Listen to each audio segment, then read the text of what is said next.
Welcome back to a brand new episode of 101 Second Reviews, and today I'm going to be talking about this, the LEGO Movie 2, Part 2, second LEGO Movie.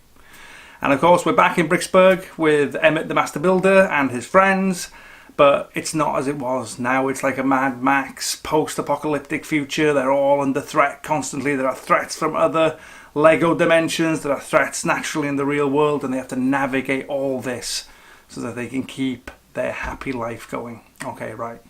Back in a sec.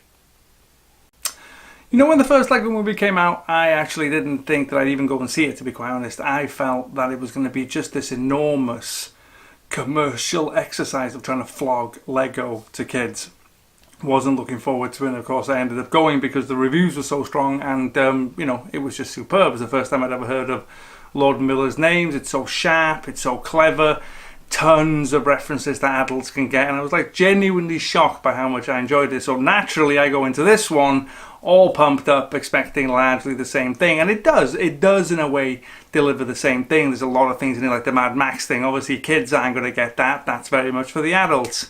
But I also felt that this one, that the problem is, in the first one, when they talk about the Craggle and so forth, you don't really know what that means. There's an element of discovery that goes on throughout the film, whereas in this one, you're dropped straight in, then you hear about Armageddon, and just immediately, as the adult watching it, starting to work out what that means, and you kind of work it out pretty quickly.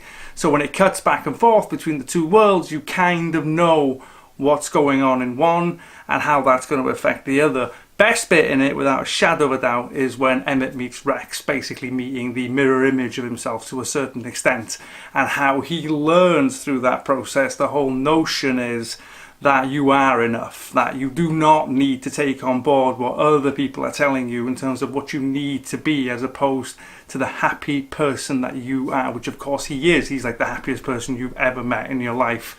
On the whole, it's okay. It's a little bit more kid driven for me, but not as good as the first one, I'm afraid. Just not. Okay, thanks for watching as always, and I'll be back soon.